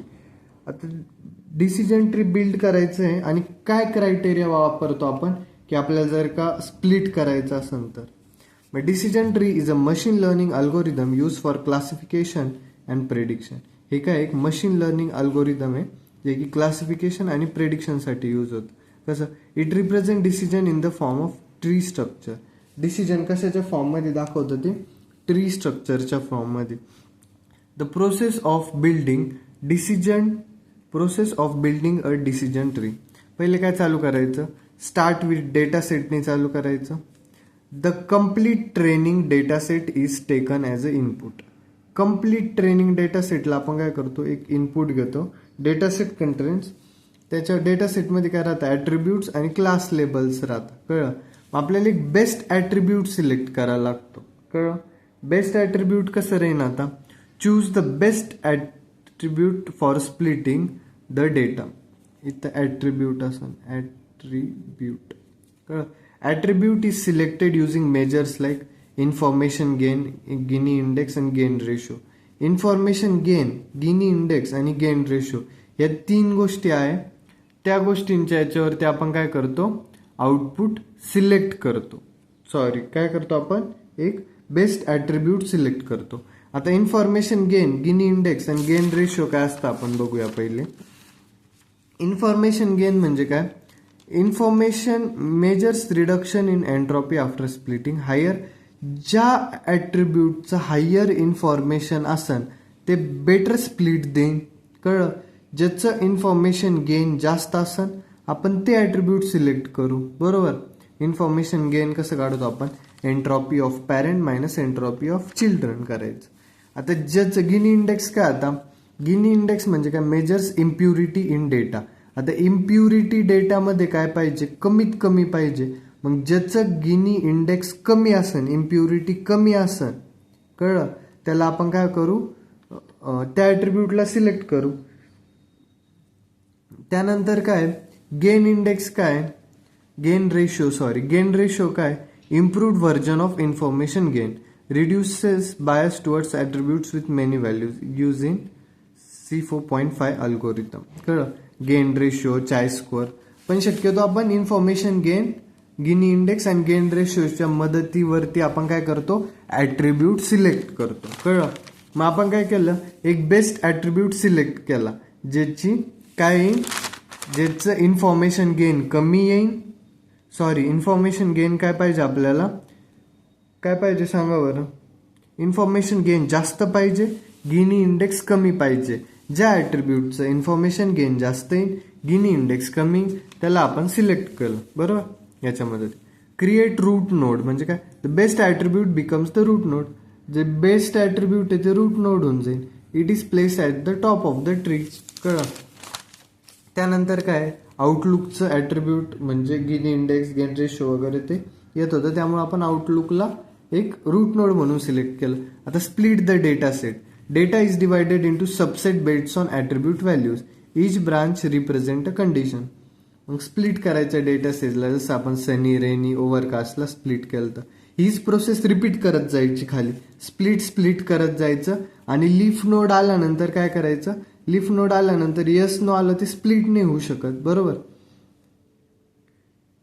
नंतर काय, प्रुनिंग मध्ये काय होतं, जे अननेसेसरी ब्रांचेस आहे त्यांना काढून टाकायचं आणि ते ओव्हर फिटिंगला रिड्यूस करता आणि इम्प्रूव्ह ॲक्युरसीला वाढवतं. कळलं.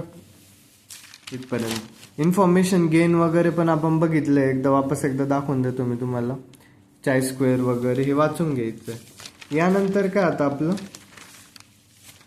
यानंतरचा क्वेश्चन आहे, explain naive Bayes classifier and it's application. तर काय, naive Bayes is a supervise machine learning algorithm use for classification problems. कशासाठी यूज होतं हे, classification प्रॉब्लेमसाठी. It is based on base theorem. And base theorem तर आपण भरपूर वेळा बघितलं आहे ना, मॅथ्समध्ये, M1 मध्ये, M2 मध्ये, आय थिंक DM मध्ये पण होता, आय थिंक सो. तर भरपूर वेळा बघितलं आपण Bayes theorem. And predicts the class of data using probability values. कशासाठी यूज होतं हा, क्लास प्रेडिक्ट करतं डेटाचा. It is called naive because it assumes that all attributes are independent of each other. Naive's का म्हणतो आपण त्याला, कारण जेवढे पण ॲट्रिब्यूट्स आहे ते एकमेकांवरती डिपेंड नाही करत. आपण काय ॲज्युम करतो की ते सगळे इंडिपेंडंट आहे. Naive Bayes is a simple, fast and widely use for text classification and prediction task. आता प्रोबॅबिलिटी ऑफ B/A कसं लिहितो आपण बघा, probability of B/A into probability of A upon probability of B. कळलं. P ऑफ A/B म्हणजे काय असतं, posterior probability. P of B/A म्हणजे काय असतं, लाईकलीहूड प्रोबॅबिलिटी. इथं आय थिंक चुकलेलं आहे, एकदा करेक्शन करून घेऊ आपण. हे फक्त एकदा बघा तुम्ही, इथं P ऑफ A/B असू शकते आय थिंक. तर तुम्ही एकदा चेक करून घ्यायचं आहे. मला वाटतंय आय थिंक इथं चुकलेलं आहे. P of B/A into P of A upon P of B. कळलं. P ऑफ A/B काय, posterior probability. P of B/A काय, लाईकलीहूड प्रोबॅबिलिटी. P ऑफ A काय, प्रायर प्रोबॅबिलिटी. आणि P ऑफ B काय, एव्हिडन्स प्रोबॅबिलिटी. कळलं. P of A/B काय, posterior probability. P of B/A काय, लाईकलीहूड probability. P of A काय, prior probability. आणि P ऑफ B काय, evidence probability. Working of naive Bayes काय, calculate prior probability of each class. प्रत्येक क्लासची prior probability काढायची. Find probability of attributes for each class. प्रत्येक probability of attributes काढायची प्रत्येक क्लाससाठी. बेस थेरम लावायचा. पोस्टेरियर प्रोबॅबिलिटी कॅल्क्युलेट करायची आणि सगळ्यात हायेस्ट प्रोबॅबिलिटीवाला क्लास सिलेक्ट करायचा. कळलं. यानंतर काय, आता गॉशियन नेव बेस काय असतं, गॉशियन नेव बेस काय असतं, use for continuous numerical data. आता कंटिन्युअस न्यूमेरिकल डाटा, समजा तुमची हाईट झाली, हाईट कसं आहे 1 ते 160 170 जी पण हाईट असेल तुमची तिथपर्यंत काय जातं कंटिन्युअस न्यूमेरिकल डाटा आहे ना, त्यासाठी आपण गॉशियन नेव बेस वापरतो.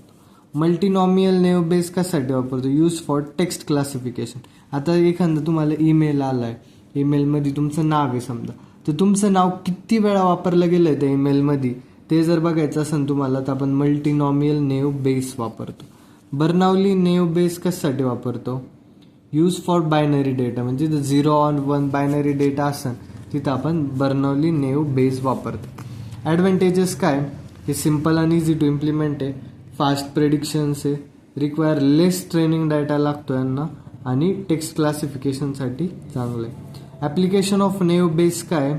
ईमेल डिटेक्शनसाठी यूज होतं, स्पॅम आहे की नाही, सेंटिमेंट ॲनालिसिससाठी म्हणजे रिव्ह्यू पॉझिटिव्ह आहे का निगेटिव्ह आहे, टेक्स्ट क्लासिफिकेशनसाठी यूज होतं, डॉक्युमेंट्स आणि न्यूज आर्टिकलसाठी, मेडिकल आणि मेडिकल डायग्नोसिस म्हणजे predict disease based on symptoms, disease predict करतं ते बेस्ड ऑन सिम्टम्स. कळलं? यानंतर काय आता difference between logistic regression and linear regression. Linear regression काय? Use for prediction of continuous values. Logistic regression काय? Use for the classification problem.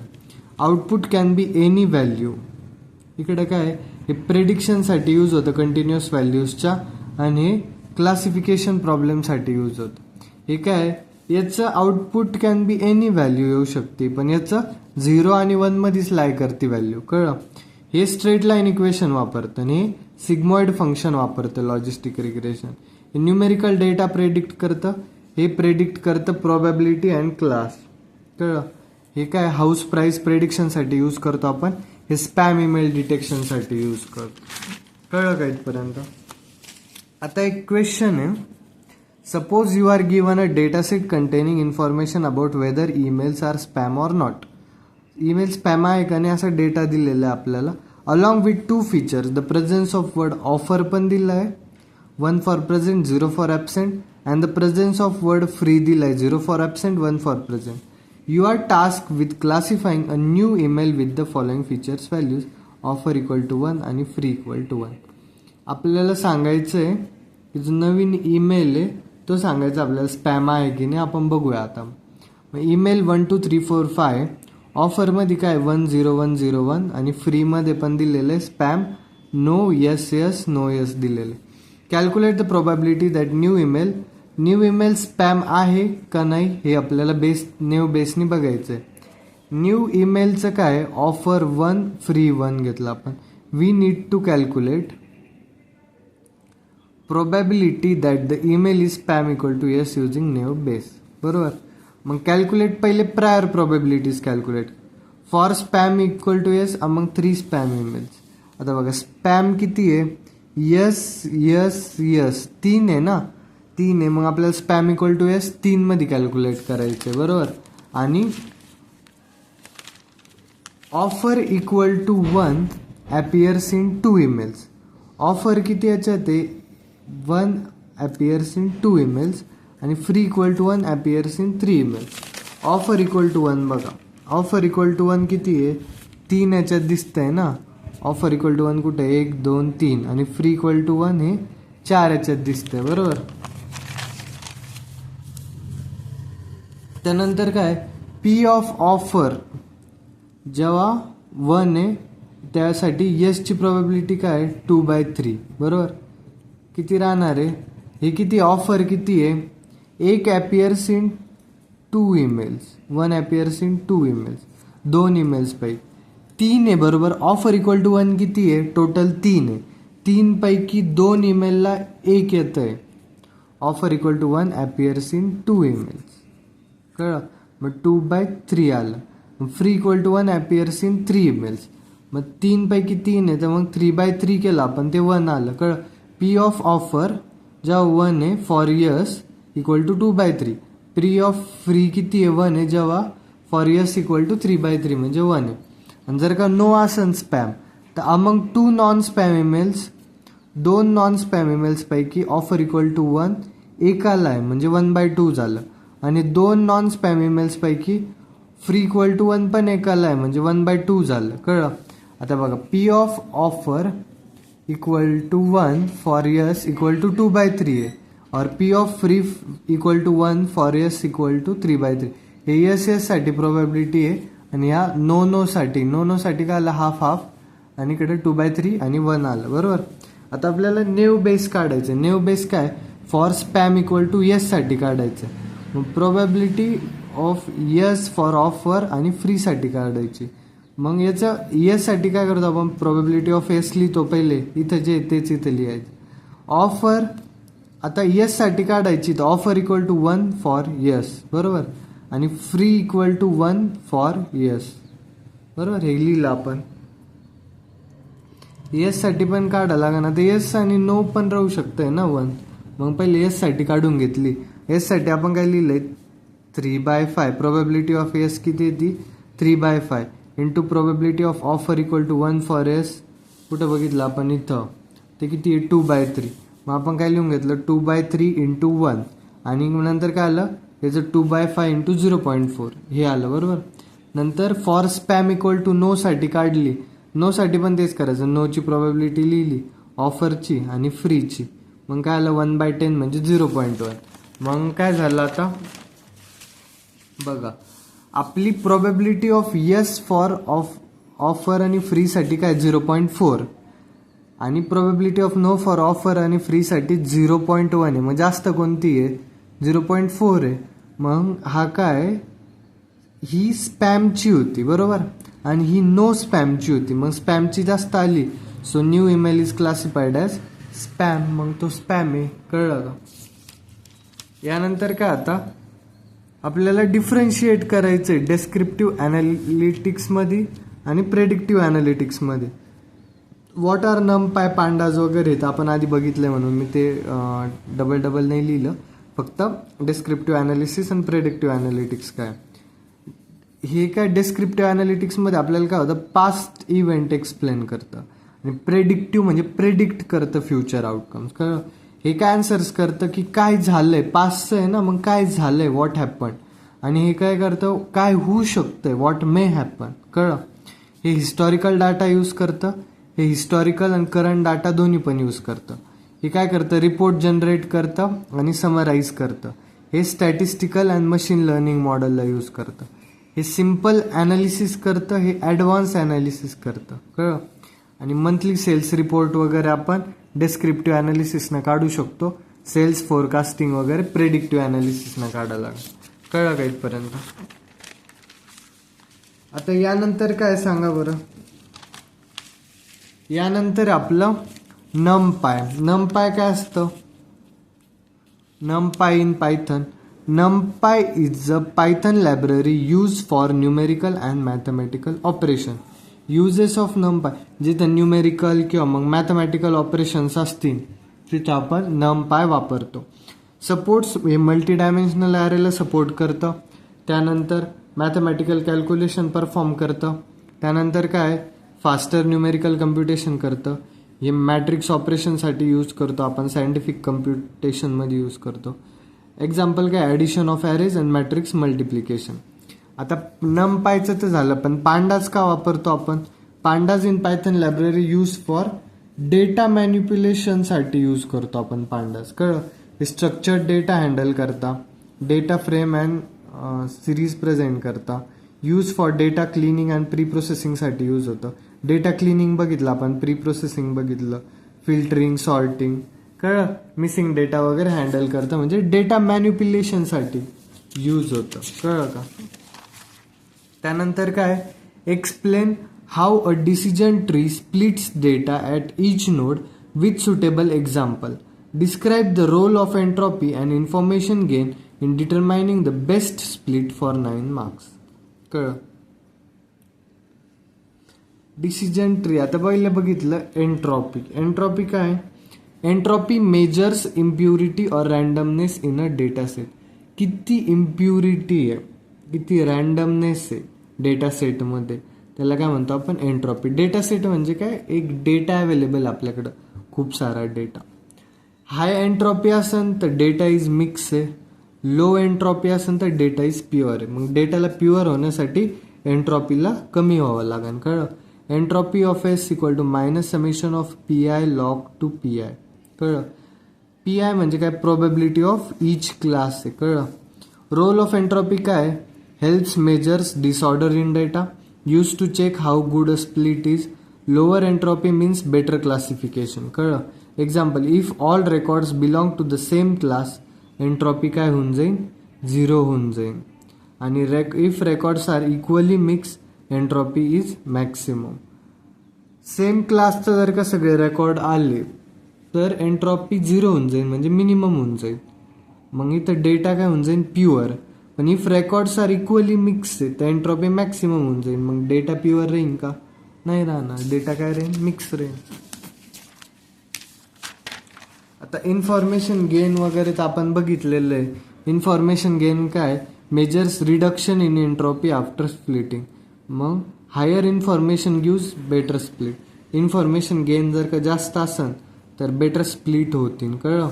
Information काय gain काय, entropy of parent minus entropy of children. Select the best attribute for splitting. Attribute with highest information gain becomes decision nodes, reduces unnecessarily in data set, uncertainty in data set. कळलं. आता consider a data set with binary classes and 2 features. एक loan amount आहे आणि एक default history. Show how logistic regression could be applied for loan default prediction. कळलं. Logistic regression for loan default prediction. Logistic regression is use for classification problems where the output has 2 classes, 2 classes output. In loan default prediction, logistic regression predicts whether a customer will default on a loan or not. Customer will be default on a loan or not हे check करा. Binary classes काय, 1 for default, 0 for no default. कळलं. 1 कशासाठी, डिफॉल्टसाठी, 0 no डिफॉल्टसाठी. Features use काय, पहिलं loan amount वापरतो, amount of loan taken by the, किती लोन घेतलं कस्टमरने ते. त्यानंतर डिफॉल्ट हिस्ट्री म्हणजे काय, प्रिव्हियस लोन रिपेमेंट हिस्ट्री, मागचे लोनचे हिस्ट्री काय. 1 for previous default exist, 0 for no previous default. त्यानंतर काय, आता लोन अमाऊंट बघा. लोन अमाऊंट 50,000 आहे, डिफॉल्ट हिस्ट्री 0 आहे, लोन डिफॉल्ट 0 आहे. 1,00,000 साठी डिफॉल्ट हिस्ट्री 1 आहे, लोन डिफॉल्ट पण 1 आहे. कळलं. हे असं लिहिलंय आपण. लॉजिस्टिक रिग्रेशन मॉडेलनी आपण काय करतो, रिग्रेशन इक्वेशन बघितलंय, y equal to 1 for 1/1 plus e⁻². हे इक्वेशन बघितलंय आपण. इथं y काय, लोन डिफॉल्ट, x1 काय, लोन अमाऊंट, x2 काय, default history, b0, b1, b2 काय, मॉडेल कोइफिशियंट. यामध्ये स्टेप्स काय, आता input features are given, loan amount, default history तुम्हाला दिलेलं आहे. बरोबर. त्यानंतर काय, आता logistic regression calculates probability of default using sigma. Logistic regression आपण प्रोबॅबिलिटी कॅल्क्युलेट करतो. प्रेडिक्शन मेड केले जाते, म्हणजे कसं, प्रोबॅबिलिटी जर का 0.5 पर्यंत जास्त असेल तर डिफॉल्ट, पण प्रोबॅबिलिटी लेस दॅन 0.5 असेल तर नो डिफॉल्ट. कळलं. तर एक्झाम्पल काय याचं, सपोज लोन अमाऊंट किती, 1,10,000 आहे, तर डिफॉल्ट हिस्ट्री 1 राहील. The model calculates probability P of default equal to 0.82. Since probability is greater than 0.5, prediction equal to default. आता 0.82 जी आली ती 0.5 पर्यंत जास्त आहे, मग ते काय झालं, प्रेडिक्शन डिफॉल्ट झालं. कळलं नसेल तर वापस एकदा बघा, किंवा मग तुम्ही जर यूट्यूबला सर्च जरी करून बघितलं हा स्पेसिफिक क्वेश्चन, तरी तुम्हाला सगळं प्रॉपरली भेटून जाईल. कळलं. थँक्यू. इथं आपला युनिट संपलेला आहे. तर सगळ्यांनी जिथं खाली डिस्क्रिप्शनमध्ये लिंक दिलेली मी टेलिग्राम चॅनलची, तर नक्की जॉईन करा. आपण आता पुढं वेब टेक्नॉलॉजी घेऊन येणार आहे लवकरात लवकर. तर सगळ्यांनी उद्यापर्यंत किंवा मग आज संध्याकाळी पडून जाईन वेब टेक्नॉलॉजी. तर थँक्यू.